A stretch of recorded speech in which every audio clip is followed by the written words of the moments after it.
ನಮ್ಮಲ್ಲಿ ಏನಂದರೆ ಈ ಗಂಡ ಹೆಂಡತಿಯ ಸಂಬಂಧನ ತುಂಬ ಗಂಭೀರ ಅದು. ಹೌದು. ತಮಾಷೆ ಮಾಡೋದೇ ಇಲ್ಲ.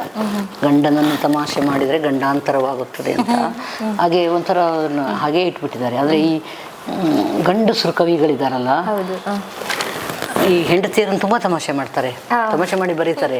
ನಾನು ರುಂಡಿರಾಜ್ ನಮ್ಮ ಮನೆಯಲ್ಲಿ ಅದು ವಾಷಿಂಗ್ ಮಿಷಿನ್ ಇಲ್ಲ, ಕುಕ್ಕರ್ ಇಲ್ಲ, ಆದರೂ ನನ್ನ ಹೆಂಡತಿಗೆ ಒಣಗುವುದೇ ಇಲ್ಲ, ಯಾಕೆಂದರೆ ನಾನಿದ್ದೇನಲ್ಲ ಅಂತ. ಇವರೇನು ಬೀಸಿಕೊಡೋದಿಲ್ಲ, ಬಟ್ಟೆ ತೊಳೆಯೋದಿಲ್ಲ, ಇವರು ತಮಾಷೆ ಮಾಡ್ತಾರೆ. ಹಾಗೆ ನನಗೆ ನಮ್ಮ ಯಾಕೆ ಈ ಗಂಡಸರ ಮೇಲೆ ಒಂದು ಬರಿಬಾರ್ದು ಅಂತ ನಾನು ಅದನ್ನು ಬರೆದೆ. ಈ ಕವಿಗಳು, ನೀವು ಯಾರನ್ನಾದರೂ ಈ ತಾನೊಂದು ಕವಿ ಅಂತ ಕೂತು ಬಿಟ್ರೆ ಒಂದು ಕಡೆ, ಅವ್ರಿಗೆ ಪ್ರಪಂಚ ಎಲ್ಲ ಹೋದರೂ ಹೆಂಡತಿ ನೋಡ್ಕೊತಾಳೆ, ಅವರಿಗೆ ನಿಶ್ಚಿಂತರು ಇರ್ತಾರೆ, ಅವ್ರ ಮನೆಯೂ ನೋಡ್ಕೊಳ್ತಾಳೆ, ಅಡುಗೆನೂ ನೋಡ್ಕೊಳ್ತಾಳೆ, ಮಕ್ಕಳನ್ನು ನೋಡ್ಕೊಳ್ತಾಳೆ. ಇವರು ದೊಡ್ಡದಾಗಿ ಬರೆಯೋದು ಕೂತ್ಕೊಂಡು ರೂಮಲ್ಲಿ. ಅಂಥದ್ದೊಂದು ಕವಿ ಪತ್ನಿಯ ಅಳಲು ಅಂತ ಬರೆದಿದ್ದೇನೆ ನಾನು. ಅವನು ಹಂಗೆ ಕೂತ್ಬಿಟ್ಟಿರ್ತಾನೆ, ಇವಳದ್ದೇ ಆದ ಇರ್ತದಲ್ಲ, ಅದಕ್ಕೆ ಅವನನ್ನು ತಮಾಷೆ ಮಾಡಿ ಬರೆದಿರೋದು. ಅದ್ರ ಹೆಸರು ಶುದ್ಧ ಶುಂಠಿ ಅಂತ. ನಿಮ್ಮಲ್ಲಿ ಅಜ್ಜಿ ಶುಂಠಿ ಅಂತ, ಅದು ಬೇರೆ, ಅಜ್ಜಿ ಶುಂಠಿ ಬೇರೆ, ಇದು ಶುದ್ಧ ಶುಂಠಿ ಅಂತ. ಶುಂಠಿ ಅದನ್ನು ಓದ್ತೇನೆ ನಾನು. ಅದು ಇದೇ ಕಾರಣಕ್ಕಾಗಿ ಗಂಡ ಮತ್ತು ಹೆಂಡತಿಯ ಸಂಬಂಧವನ್ನು ಹಾಸ್ಯಕ್ಕೊಳಪಡಿಸ್ಕೊಂಡು ಅದನ್ನು ಉಳಿಸ್ಕೋಬೇಕು ಅಂತ. ಶುದ್ಧ ಶುಂಠಿ.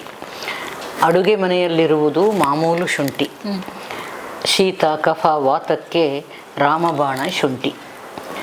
ರೂಮಿನಲ್ಲಿ ಕೂತಿದೆಯಲ್ಲ, ಅದು ರೂಮಲ್ಲಿ ಕೂತ್ಕೊಂಡು ಬರೀತಿರ್ತಾನಲ್ಲ, ರೂಮಿನಲ್ಲಿ ಕೂತಿದೆಯಲ್ಲ ಅದು ಶುದ್ಧ ಶುಂಠಿ. ಯಾತ್ಯಾತಕ್ಕೂ ಒದಗಿ ಬರದ ಶುಂಠಿ, ಪೇಸ್ಟಿಗೂ ಆಗದ ವೇಸ್ಟು ಶುಂಠಿ. ಶುಂಠಿ ಪೇಸ್ಟ್ ಮಾಡ್ತಾರಲ್ಲ, ಅದಕ್ಕೂ ಸಹ ಬರೋದಿಲ್ಲ, ಅದು ಶುದ್ಧ ಶುಂಠಿ ಕೂತಿದೆ ಅಂತ. ಅಡುಗೆ ಮನೆಯಲ್ಲಿ ಬೇಳೆಯನ್ನು ತೊಳೆದು ನೀರನ್ನು ಸುರಿದು ಕುಕ್ಕರು ಬಡಿದರೆ ಉಕ್ಕುವುದು ರಸಂ, ಮನೆಯೆಲ್ಲ ಘಮ್ ಘಮ್. ಸುಲಭ, ಕುಕ್ಕರ್ ಬಡಿದ್ರೆ ಆಯಿತು ಅಂತ. ಅದು ರೂಮಿನಲ್ಲಿದೆಯಲ್ಲ ಸದಾ ಕುಕ್ಕರು ಬಡಿದಿರುತ್ತದೆ. ಕುಕ್ಕರ್ ಬಡಿದಿರುತ್ತೆ, ಎರಡು ಅರ್ಥ ಇದೆ ಗೊತ್ತಲ್ಲ, ಸುಮ್ಮನೆ. ಅದು ಸದಾ ಕುಕ್ಕರು ಬಡಿದಿರುತ್ತದೆ, ಬೇಳೆ ಬೇಯುವುದೇ ಇಲ್ಲ, ಉಕ್ಕುವುದೊಂದೇ ರಸ, ನೀರಸ. ನನಗೆ ಮಸಾಲೆ ಬೇಕೆಂದರೆ ಹುಡುಕುತ್ತೇನೆ, ಮೆಂತ್ಯ ಸಾಸಿವೆ ಜೀರಿಗೆ. ಅದು ಅಂದ್ರೆ ಈ ಗಂಡನಿಗೆ ಏಕವಚನ ಪ್ರಯೋಗ ಇಲ್ಲೂ ಇಲ್ಲ. ನನಗೆ ಮಂಡ್ಯಕ್ಕೆ ಹೋದಾಗ ಭಾಳ ಖುಷಿಯಾಗಿತ್ತು. ಅಲ್ಲಿ ಏಕವಚನ, ನಮ್ಮನೆದು ಅದು ಇದು ಅಂತ. ನಮ್ಮ ಊರಲ್ಲಿ ಹೆಂಗಸರಿಗೆ ಅದು ಇದು ಅಂತಾರೆ ಹವ್ಯಕ ಭಾಷೆಯಲ್ಲಿ, ನಪುಂಸಕಲಿಂಗ. ಅದು ಬಂತು, ಹೆಂಡತಿ ಹೋಯ್ತು ಬಂತು ಅಂತ. ಹಾಗೆ ಇಲ್ಲಿ ಗಂಡನಿಗೆ ಏಕವಚನ ಪ್ರಯೋಗ ಇದರಲ್ಲಿ ಮಾಡಿರೋದು. ನನಗೆ ಮಸಾಲೆ ಬೇಕೆಂದರೆ ಹುಡುಕುತ್ತೇನೆ, ಮೆಂತ್ಯ ಸಾಸಿವೆ ಜೀರಿಗೆ. ಅದು ಅಂದರೆ ಅವನು ಕವಿ. ಸದಾ ಬಾಯಿ ಬಿಡುತ್ತದೆ ಬೀರಿಗೆ, ಓಡುತ್ತದೆ ಬಾರಿಗೆ, ಇನ್ನೂ ಬಿದ್ದಿಲ್ಲ ಮೋರಿಗೆ.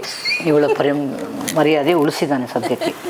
ನನಗೆ ಹಸಿವೆಯಾದಾಗ ತಿನ್ನುವೆನು ಅನ್ನ ಸಾರು ಪಲ್ಯ, ಅದಕ್ಕೋ ಸದಾ ಧ್ಯಾನ ಕೋಡೆ ಕಿಂಗ್ಫಿಷರ್ ಮಲ್ಯ.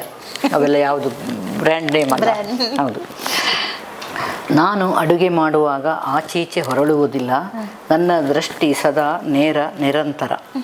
ಆದರೆ ಅದು ಸದಾ ಹಲುಬುತ್ತಿರುತ್ತದೆ ಎಡ ಬಲ. ನಮ್ಮ ಸಾಹಿತ್ಯದಲ್ಲಿ ಪಂಥಗಳಾಗ್ಬಿಟ್ಟಿದ್ದಾವೆ ಈಗ, ಎಡ ಪಂಥ ಬಲ ಪಂಥ ಅಂತ. ಈ ಅದೇ ಸದಾ ಹಲುಬುತ್ತಿರುತ್ತದೆ ಎಡ ಬಲ, ಬಲ ಎಡ, ಪಕ್ಕ ಎಬಡ. ಎಬಡ ಅಂದರೂ ಅದೊಂದು ಬಯ್ಯೋ ಶಬ್ದನೇ.